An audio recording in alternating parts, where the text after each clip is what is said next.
Okay. All right.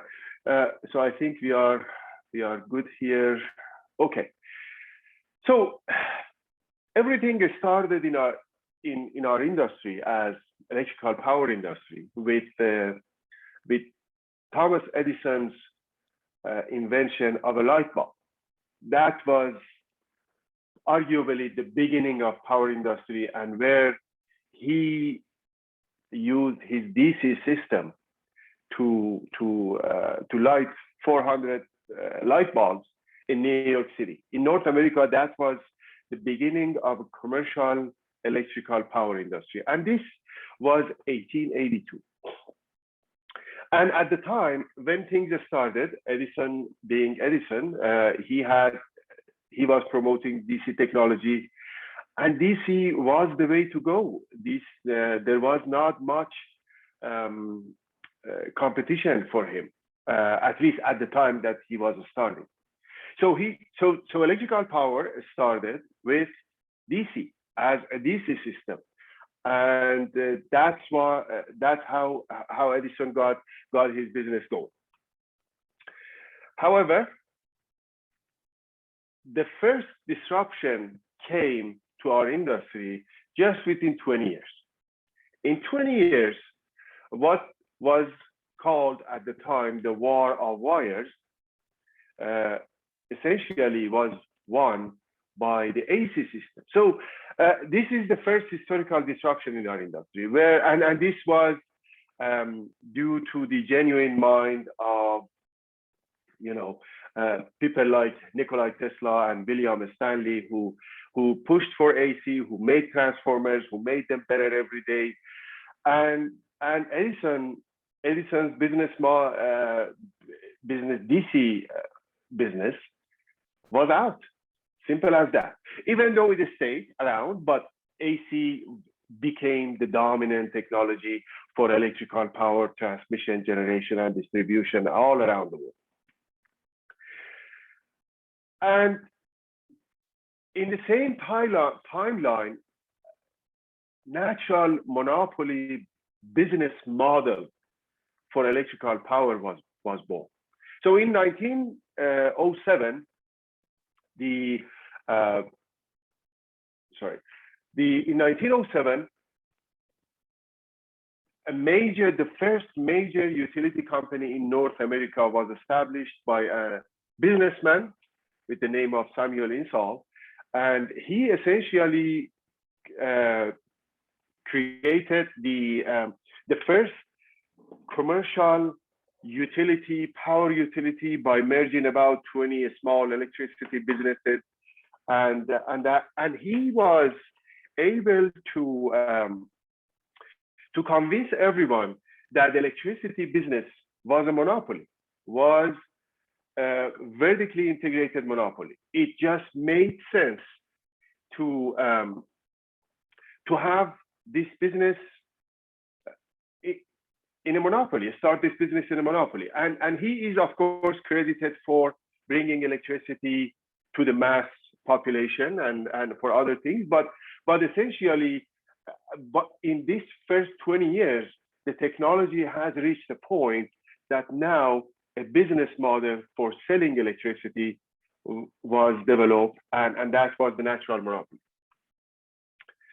So I apologize, my computer is acting. So let me do this again and redo this again. Okay. All right. Apologies. Okay. So yeah. So the next 20 years, from the 1910s to 1930s, kind of, the industry can be characterized with innovation in technology, innovation in regulation, innovation in business models. This is the time that coal and hydro took electricity generation to the next height. Building 300 megawatt coal plants was something very normal during this period. And also the Hoover Dam, which was which is credited as one of the 7 wonders of modern civil engineering, was commissioned in 1936 with 1,345 megawatts of capacity. These numbers were staggering at the time, even though today we may say, okay, sure, no problem. But at the time, these were huge, huge numbers. And the irony is that coal was so loved by the industry and by promoters on electricity that, even hydro was called white coal.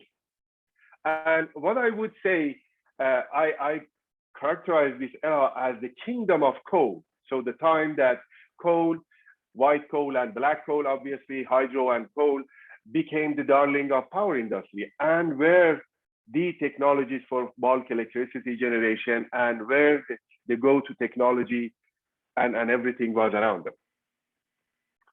Now, this is the same period that we had a lot of innovation on the regulatory side.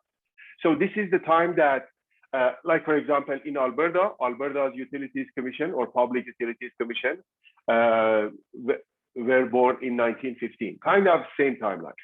Federal Power Commission in the US, which is FERC's predecessor of today's FERC's predecessor, was born in 1920. And I'm sure in Europe, we probably are looking at the same time or a little bit earlier in this time, in this type of regulatory bodies. New business models were born. So remember that Samuel Insull established our industry as a natural monopoly. But there were different types of monopolies and utilities. Investor-owned utilities to basically respond to the market. This was a place to make money now. Publicly owned utilities were established simply because in some areas, only the government had the money to build a system like this and could afford establishing an electricity business. And cooperative utilities were established essentially to bring electricity to the forgotten places, to remote places, to places that there was no business case and things like that. So we can see that the second 20 years is all about innovation, all about getting regulations toward getting new business models and bringing technology to the next level. Well, another 20 years and another disruption in our industry. So in 1949, which is kind of the next 20 years in my imaginary timeline, power industry was blessed or given by gas turbines. And gas turbines came from aviation industry. So the World War II was the time that there was a huge effort and money and investments going into innovation.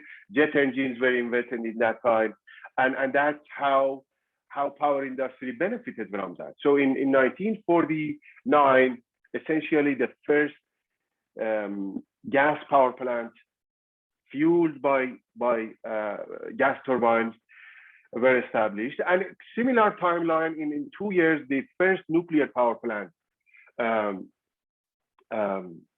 was tested too. So now, these two technologies, which again, we as power industry didn't invent them. We piggybacked on other industries, aviation, for example, or the nuclear industry at the time. And so what happened is that the kingdom of coal was disrupted this time. So coal and hydro were not the only technologies for bulk electricity power generation. Now we had new players, and these players were competitive in the market.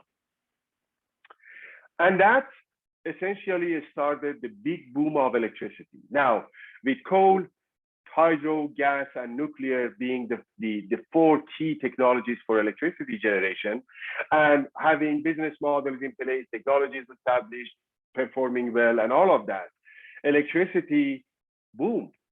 And perhaps, at least in North America, I'm sure something similar you can find on YouTube in Europe. At the time, the most recognizable TV commercial in North America was an ad with today's what we call the General Electric. It was called "Live Better Electrically," and that commercial, by the way, featured Ronald Reagan, who went to become the 40th U.S. president later, and essentially was promoting using electrical appliances. And this 20 years kind of, 1950s to 1970s, where electricity essentially reached all corners of North America, and I'm sure in Europe and many other countries. And just as a simple number, within 20 years, electricity generation, both in US and Canada, grew 500%. So if you are working in the power industry, and if you are overwhelmed these days with interconnection of lots of wind and solar and this and that, just imagine working in the interconnection department of the power utility in the 50s or 60s, where you had to interconnect a lot of loads and a lot of new generation to the system. So if we think that the boom in our industry or the interconnection of one or two technologies in a short period of time is something unusual, it's not. Okay, and then obviously with the boom in electrical power generation and electricity consumption, mostly coming from gas and coal, and then nuclear and hydro. Obviously, hydro was not a technology that you could have it everywhere, and nuclear was still a very, very expensive technology, and so front runners were essentially gas and coal, and they were polluting the air. And these power plants were not far from the cities, and people started to see the impact. And this is where essentially the 1960s is essentially in most places where the problem of the environmental footprint of electrical power industry became to surface, and people started protesting. And like in Canada, our Canadian Broadcasting Centre, CBC,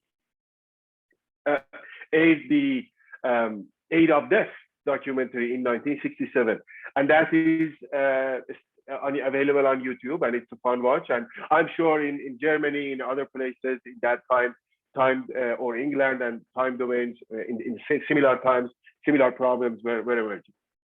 And the first Clean Air Act in the US was passed in 1963, in Canada in 1971.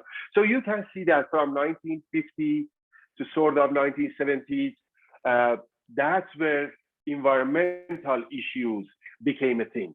And that's where, for the first time, people started thinking of, oh, our industry is not as clean as we think, and it does things that may hurt others and the environment. And this, what I would call the butterfly effect, which is the Arab-Israeli War of 1973, essentially pulled the plug and led to arguably the most influential piece of regulation in North America, at least. I'm sure in Europe, I can argue that this is the most historic and the most influential regulatory act in our industry. And that's US Public Utilities Regulatory Policies Act, or PURPA, in 1978. So two things happened and two things were established in this piece of regulation. Number one, it allowed non-utility generators to enter power market. You remember Samuel Insull, who had convinced everybody that this was a monopoly business? Well, PURPA, for the first time, made the first dent or crack in Samuel Insull's case by allowing non-utility generators to enter electricity business. And this can arguably be mentioned as the first attempt or the pathway for creating competitive electricity markets, which I'm going to be talking about. Also, wind and solar power generation were specifically mentioned as eligible generators that could be built as commercial plants to generate electricity and sell electricity to the utilities. Okay, now, next 20 years, 80s and 90s, influenced by PURPA, these two key points that I mentioned. One was to bring wind and solar as new technologies to the game. So this is the time that the first wind farm, commercial wind farm, essentially, or wind power plant, was synchronized to the grid in New Hampshire. Of course, again, these are all in North America. You may have other numbers and other things with Europe, but this was a 600 kilowatt wind farm, comprised of 20, 30 kilowatt wind turbines. The first solar park was commissioned in 1982 in California, 1 megawatt capacity. Same time, you know, few years later, we had the first commercial wind power plant in Canada, which was in my province of Alberta. And by the year 2000, about 18 gigawatts of combined wind and solar generation was integrated into the grid. And the second sort of big impact of PURPA, as I mentioned, was the thinking of electricity markets, competitive electricity markets. So yes, at the time in the 80s, and arguably before that, some top researchers and electrical power engineers or, you know, economists were thinking and building mathematical models for trading electricity like other commodities. But I would argue that those models or those arguments in scientific circles perhaps didn't do the job, but the push came from something else. You remember we were influenced by aviation industry in the 50s when they gave us gas turbines. So again, this is the time that the aviation industry had deregulated or restructured. So big, you know, national airlines had broken into small airlines, and people could see the benefits of, like, particularly in Canada, cheap airplane tickets became available, air travel was open to the public, and similar thing happened in telecommunication. Communication, you know, I'm not sure if you, any of you remember the days that you had to pay a lot of money for making a phone call, especially to other countries or to other cities, but competitive markets had shown that those things could change, and that's where the thinking of restructuring and opening electrical system business for electricity came. Obviously, this was established by PURPA, but the evidence in the society and the support of the public and politicians came from seeing the benefits mainly in telecom industry and aviation industry. We will have another cross path with telecom industry in my next slide, but you remember that we passed ways with aviation twice, and probably and we're going to pass with telecom twice. Anyhow, so in Alberta, privatization of liquor industry in 1993. Some argue that had an impact in Alberta being one of the very, very first places in the world to deregulate this industry. But I let you decide if having cheap booze was a factor. Anyways, so now we are at 2000. So we are basically, I'm looking at the past 20 years. So in these past 20 years, I'm going to go with a little bit higher resolution. So I'm going to break it into 10 decades. The first decade, in my opinion, was mostly about competition. Even though the decade started with the crisis of California electricity market, and which essentially, some of you may know that it was the classic case of how not to build an electricity market. But the crisis didn't stop our industry or competition in power industry from spreading.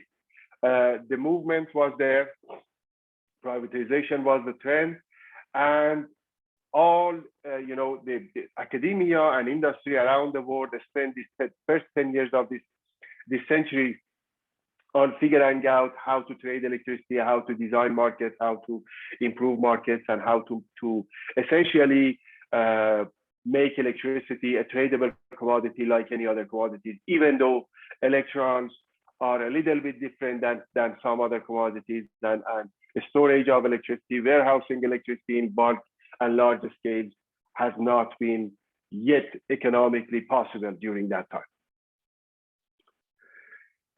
And the second decade of this past 20 years, I would argue that it's been all about variability of wind and solar. So you remember the beginning of the century, we had only 18 gigawatts of wind and solar installed capacity around the world. But by the end of this 20 years, by the end of 2020, this 18 gigawatt became 1,500 gigawatts.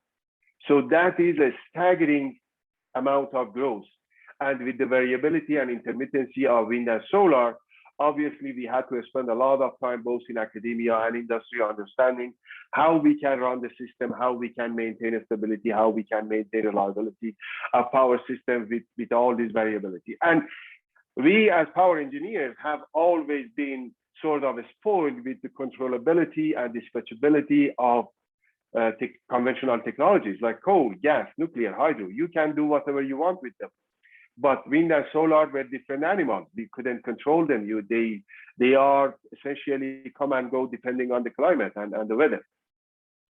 And this is also this decade is when, and mostly because of the variability of wind and solar, when we see storage projects starting to pop out. Some first timers happened in this decade. Like for example, for the first time, on May 15, 2016, I don't know if this record has been broken or not, almost the entire German demand was supplied by wind and solar. And on an annual basis, this is the decade that for the first time ever, 50% of a nation's annual electricity was met by wind and solar. By the way, this was in Denmark. So this last 10 years has been all about befriending variability of wind and solar. Now, let's look at this timeline once again. So I think what I'm arguing here is that almost every 20 years, there has been some form of disruption in our industry, and more or less, right? And if I want to characterize this timeline, I can probably fairly characterize that disruption, innovation, regulation, and adaptation. So a disruption come, regulations come, and adaptation of innovations come, and then adaptation of new technology. So what I hope this indicates to this kind of imaginary rough timeline tells us is that our industry has always been disrupted. It's nothing new, and innovation and adapting new technologies and finding new way to serve people has always been there in the electrical power industry. Now, if we look at this timeline, and I know that some of us in this crowd work on forecasting and prediction and all of that, obviously we can sort of predict that we are up to something else. Another disruption may be happening soon. And probably you are predicting or forecasting that I am going to tell you what that next disruption is going to be. Well, like many other forecasts or all of those forecasts, my forecast here could be wrong. First of all, full disclosure, and also your forecast is wrong. And I'm not going to tell you what is going to happen in next 10 years or so, but I'm going to draw some lines. I'm going to show you or discuss some indications that may tell us where the industry is likely to go. So let's, speaking of round forecast, let's start with a path to decarbonization.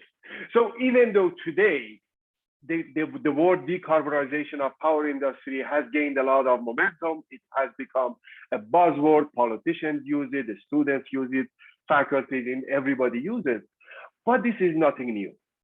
Essentially, decarbonization, the path to decarbonization started in late 70s. You remember Prof, and you remember the birth of first solar farms and wind farms in the 80s. So that's where decarbonization started. And this graph shows you 7 different forecasts made in different timelines on what the share of renewables would be in the US energy consumption. So you can see that, for example, forecast number 1 was made just, in late 70s, 2, 3, the same. And the forecast, for example, was that by sort of the end of the century, the US is going to have 30% of its primary energy consumption coming from renewables. And looking at all these forecasts, you can see that even the most recent ones, they were mostly wishful thinking. Even though the path to decarbonization has started a very, very long time ago, but the progress has been very, very slow. And if you look at this curve, you can see that only since 2010, there has been an upward trend that has sustained so far. And remember that we saw in the mid-70s, we saw an upward trend, but by mid-80s, that trend was done simply because fuels became so cheap, and the impact of Arab embargo on US and other countries for oil was now long gone, and oil and gas and other fossil fuels became so cheap that going after renewables was not something that the market wanted to do. So now, if we agree that decarbonization has already started, and hopefully this time we are making some progress, what I'm arguing in this talk is that this time we have better technology. If we really want to decarbonize the grid, this time we are better suited. And I'm going to highlight 2 technologies in particular that could help us. Number 1 is the 5G revolution.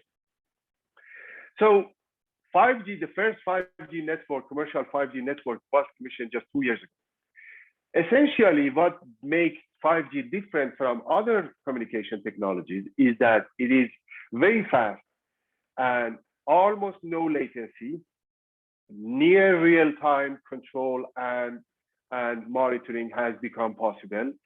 And this is all happening at a very, very reasonable economic cost. Not that in our industry, we couldn't monitor things near real time. We could, but very, very expensive. This time, we have a technology that may give us access to what we call the last 5 kilometers of the grid, essentially the distribution side of the grid. So as we speak, electrical power industry, the transmission system is very well monitored and controlled. But when it comes to distribution system or the last 5 mile or 5 kilometer end users and customers and houses and businesses, we don't have a lot of monitoring and control. Despite this movement of a smart grid, which I personally don't like the keyword, has been around for this buzzword has been around for about 2 decades now, or less than 2 decades now. But we haven't made progress simply because we haven't been able to reach the last node in the grid as much as we wanted. Of course, in some areas, this has been better than others. Like in Europe, there has been a lot more progress in North America compared to North America. But again, monitoring every single node, every single consumption node in the grid is becoming a lot more cheaper and a lot more efficient by the advent of 5G technology. So this, in my opinion, has the potential to shift the paradigm in monitoring and control of distributed energy resources, small and big. And by the way, a fun thing to watch is that if you look at communication and telecoms, cellular technologies, you can see that almost every 10 years there has been a disruption with a new generation of technology coming. I'm arguing that in our industry, we've been doing this we've had it every 20 years. So kind of, relatable. Now, the second innovation that I'm going to talk about is deep learning revolution. So you and I know that neural networks and artificial intelligence has been around for 30 years or more. It's nothing new. What changed in 2012 is that for the first time ever, a deep neural network defeated human in visual pattern recognition. Why is that important?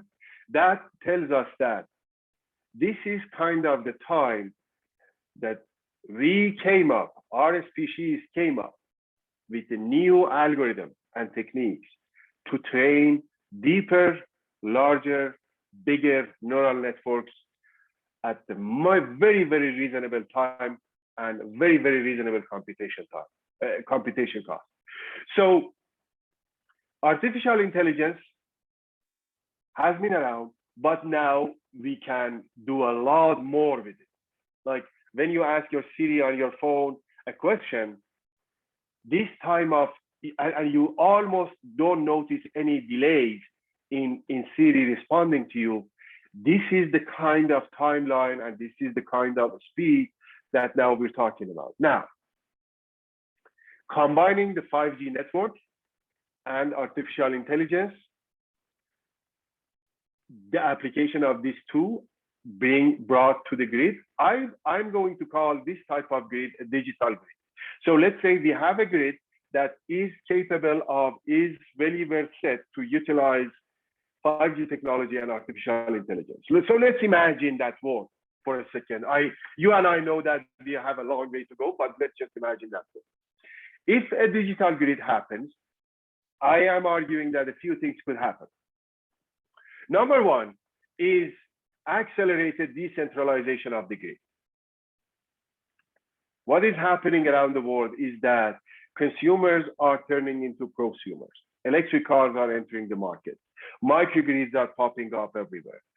And rooftop solar and all of that is popping up. So this is essentially going to be accelerated if we have access to a digital grid. Then we can do monitoring, control, optimization, and all of that at a very reasonable cost and a very little latency, and technically making it possible. So I would argue that a digital grid has the potential to accelerate decentralization of the grid that we have been working with for the past 100 years as a central grid that electricity is generated in bulk, power plants, and shipped to consumers. I would argue that decentralization has already started, but I'm hoping or I'm imagining that a digital grid will accelerate that. The other aspect that a digital grid could bring to life is democratizing the grid. So in 2009, the first blockchain was implemented by a group of geek computer software developers. This was purely invented for financial transactions and things like that.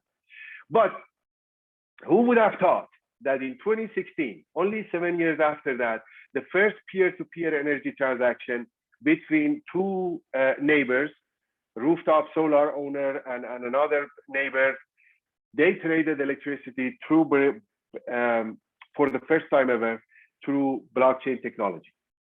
Again, this is not new, that as power industry, we bring in technologies that are developed in other domains and use them to improve our industry. So it's nothing new.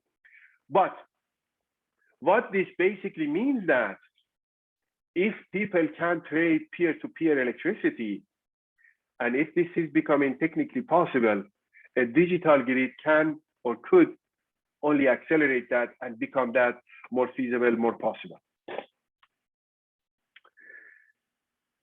The other thing that a digital grid could do is basically bringing the sharing economy principles to our power industry. So Airbnb, I'm sure almost everybody has now used Airbnb once. Essentially, it's using the spare capacity, better than I do, spare capacity existing somewhere to serve others. And this is something that is coming to our industry. In 2020, in North America, PJM contracted the first virtual power plant pilot, which is essentially looking at battery owners and residential battery owners and aggregating their spare capacity and offering it to a user, which is the local utility. Okay, so this could come to our industry by the help of a digital grid, because we have the technology to manage this whole thing at near real time, which is essential in electrical power system. The other disruption that could happen is ownership versus access. So remember a long time ago when you and I had to buy this large, big hard drives to store our photos and documents and files and stuff? Well, I suspect none of us has any of those anymore, or we have a few of them kicking around, but we don't use them anymore. Simply because cloud computing became a thing, which is essentially ownership versus access. You and I don't own hard drives or cloud computing, but we pay a fee for using them.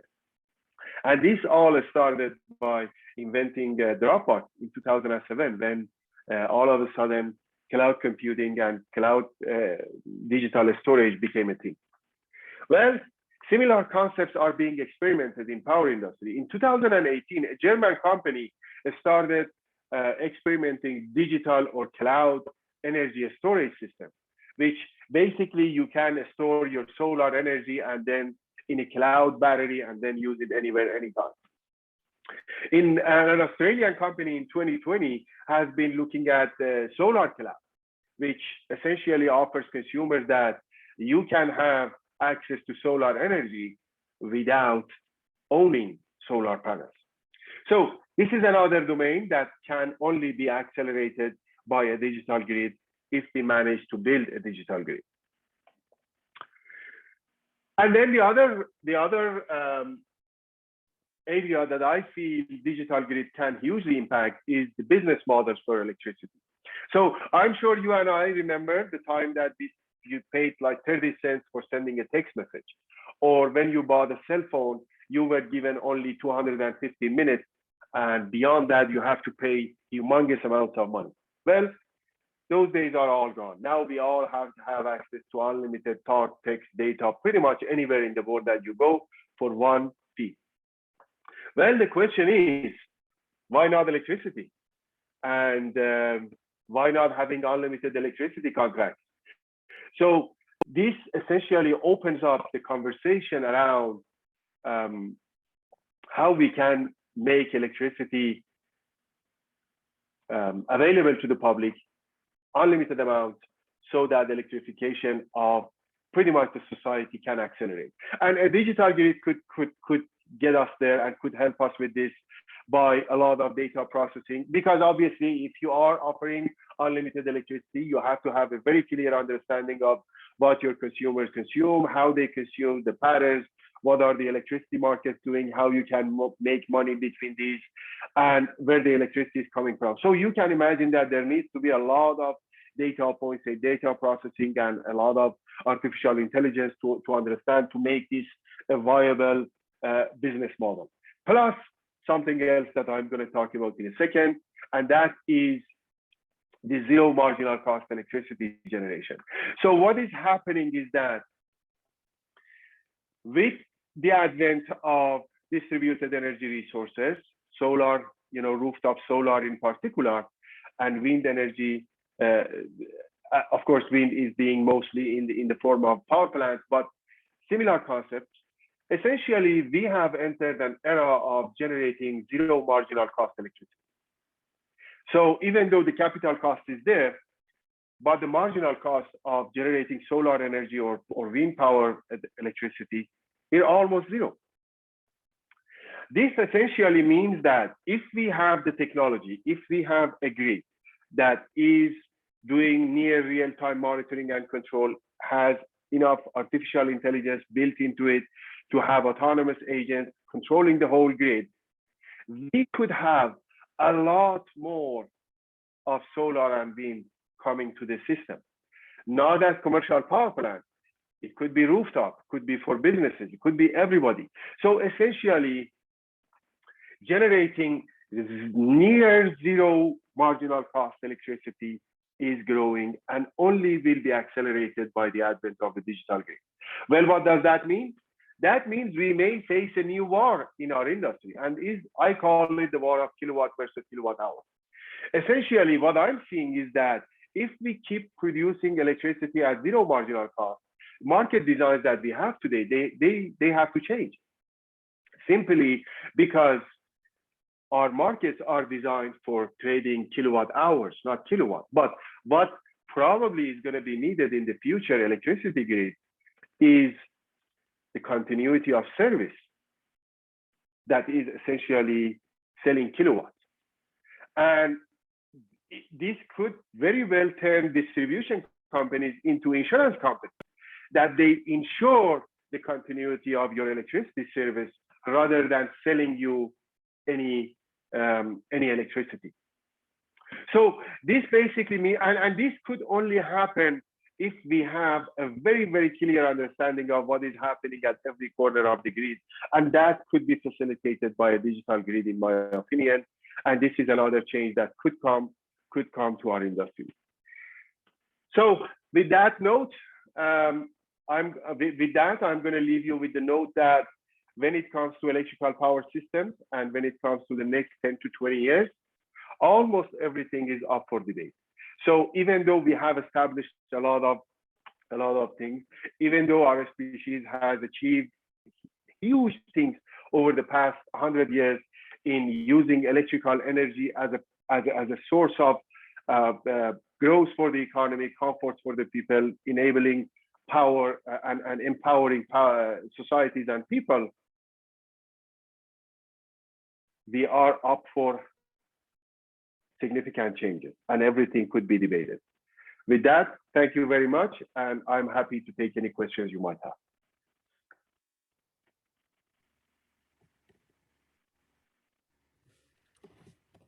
Great. Yeah, thanks, Hamid, for the presentation, and especially the last part on your views on the future of the grid, the digital grid.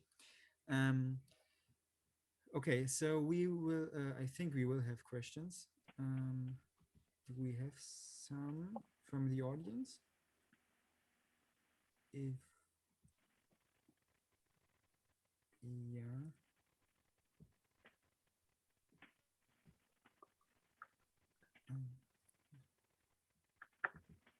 Christoph? Yes, hello. Weber? Is Christoph Weber speaking. Yeah, thank you for that inspiring talk, and especially your view on the future developments regarding the markets and the system development. I wonder a bit, what is the equivalent of power plants, whether they are conventional or renewables in the telecommunication business? Well, telecommunication business is mostly a career, right?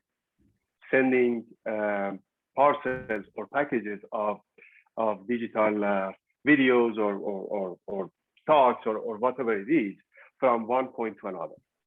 So per se, off the top of my head, I would say that the whole telecommunication industry is more like a transmission and distribution system where the product is coming or the generation is distributed and it comes in the form of distributed generation by people sending videos and talks and those things. So those digital pockets of bytes being produced in my house, coming to your house through the telecommunication industry. I can see more of a distributed energy generation than more of a central energy generation. I think I would agree with the view that the telecommunication business is basically a business of wires. But then, there are a lot of people providing content for free in the telecommunication world, or then they charge you a monthly bill if you want to listen to Spotify or Apple Music, or if you want to watch videos by Netflix, you pay also a monthly tariff. But Absolutely. The challenge I see is that when I want, as a consumer, buy electricity, I cannot just pay a monthly bill or a monthly payment to one solar panel or one wind farm. So I need some institution like Netflix that aggregates all those different generations and also levels out the variability and or matches my demand with the available resources. And they want me also to pay for the services they provide, and the marginal cost for such an aggregator, which could be a traditional utility, it isn't zero. If there is 1 gigawatt hour of annual demand on top, then the marginal cost is the cost of building more wind and more solar and more storage to meet that demand. So I agree that the conventional market dynamics are not that well fitting to the marginal short-term cost of zero in with wind and solar, but I'm not yet sure that we will see a kilowatt premiums or payments only instead of kilowatt hour. Well, I mean, I attended a talk by a capital venturist some about 10 years ago. And that's, I think that's when the idea of things like Netflix was floating around. And I remember that, and this gentleman speaking in that talk was, very established, very successful investor in various digital domains. And he was convinced that something like Netflix would never ever survive the winds of change. And but hey, I mean, and even 3-4 years ago, if you look at the stock prices for things like Netflix, you would see that the pandemic came out of nowhere and made these businesses all of a sudden extremely successful. So the point is, I agree. Today, as we speak, imagining that having these companies that you can pay $30 a month, or I don't know, 50 euros a month, and having unlimited green electricity, today is hard to imagine. But it may come. If we have a digital grid that is technically capable of establishing a secure, reliable grid with near real-time monitoring and control of every single node, I don't see, and with the growth of distributed energy generation, I can at least see a day that we have something like that. But you are right. I mean, it is not something that you and I see today, but it's all about the future. But thank you for the point. You had a good point. Thank you. So on the chat, I see that a question. The transition you mentioned from 1910s to recent decade appeared mainly in developed countries, while we've seen a faster change recently in some developing countries and regions, like renewable installation, expanding electricity, etc. Do you think developing countries will lead the next round of transition time this time, or the industrialized countries will still lead the role as they did? Well, so one thing that definitely is for sure is a barrier to making a lot of dramatic changes in our industry, in at least in North America, and probably similar in Europe, is the regulation. So over the past 100 years, we have invented a lot of regulations and a lot of patching and a lot of pieces of amendments and clauses and this and that has made our industry a very, very much red tape industry. So if one thing that developed countries have that could slow the progress towards what I see a digital grid, it could be the regulations, and then the amount of regulations and sometimes conflicting regulations. So that could be something that probably some of the developing countries, they may not have as much regulatory barriers as we do in developed countries. But I guess I'm going to only stop there, and I don't know if anybody has a comment on that. My feeling is that the gap between developing countries and developed countries is getting narrower and narrower, but we have a lot more regulations that they do. So who knows how that's gonna change the future. Thank you. Good point, though. Okay, we have another question from the audience. So hello, Abuzar here. Thank you for the nice presentation. It's very informative. So I have a question of a political nature. Regarding yes, hi, Abuzar. Hello. So regarding your timeline, so most of the predictions, or you are implying, they is focused or is mainly hinged on the 5G technology. And do you see the trade war, especially with the specific company, delay that process? Because the digital grid is mostly based on the 5G technology, as you proposed, as you are saying. So how do you see that in terms of the timeline? Well, you know, whether the controversy that we have between, you know, certain countries and certain countries when it comes to telecom, when it comes to 5G technology and who owns what patents and all those things, for sure, that's a factor. But how it's going to play out, I restrain myself from predicting anything in that domain, simply because I have worked in forecasting for in the electrical power industry for the past 20 years, and I can tell you that even though forecasts are very helpful and very extremely necessary and useful, but we are often wrong.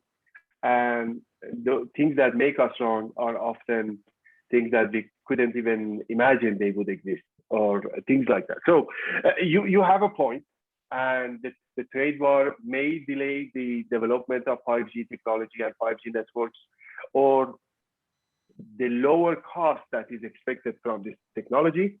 But how it's going to play out in what I'm envisioning and what I'm seeing could change the power industry, I simply don't know.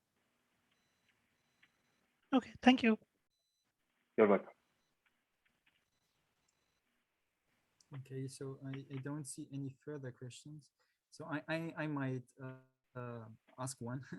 I think most Sure. of us, we like the timeline you showed us with this 20-year steps, and every 40 years, yeah, or roughly 40 years, we have disruption. And of course, I also thought about, well, what's the next disruption in 2030? And the first thing which came in my mind was basically the increased cost of carbon. So yeah, the European emission allowances, for instance, basically the idea that the society or rather the countries will implement something like a reasonable yeah, carbon costs. And even right now, we see already in Europe that the cost of carbon, yeah, well, the prices for emission allowances are, I think, around 60 euro per ton carbon, ton CO2. And I think in the 30s, this will increase even further. And basically, we will get automatically the fossil fuel phase out as a next disruption. Do you think this is reasonable, or oh, absolutely, absolutely. Is it related to this digital transformation, or? You know, I think decarbonization has various aspects, and obviously we are talking about taking carbon off our fuel supply. What I'm arguing is that is already happening, but what could accelerate that in the form of distributed renewable energy resources is a digital grid. So carbon tax is pretty much now everywhere. At least in developed countries, you have one or another form of carbon tax, and it's becoming more and more expensive to generate electricity using thermal technologies. Like as we speak today, commercial the levelized cost of energy coming from coal facilities or gas facilities versus wind and solar at the commercial level, power plant level, are very comparable, and sometimes wind and solar actually win. Like in Alberta, we've had a boom in solar energy production over the past 2 years. Not because of subsidies, not because of government support, simply because economics of it works. And Alberta is the heart of oil and gas. If solar and wind have grown exponentially in a place like Alberta, where historically has been an oil and gas stronghold, that means that the economics is there. And we have a very sort of unsubsidized, unsupported, level playing field type of market in Alberta, which arguably I would argue that is one of the only very competitive electricity markets in the world. So you're right. I mean, it is there, it is happening, but at the distribution level, at the household level, at converting or turning every single consumer of electricity into a prosumer is something that could be accelerated by a digital grid and could lead to a faster decarbonization of the grid. I know in Germany there are a lot of behind the meter solar panels and household solar panels that sometimes inject a lot of electricity into your grid, but that's not everywhere. What I'm saying is that a digital grid could bring that almost everywhere.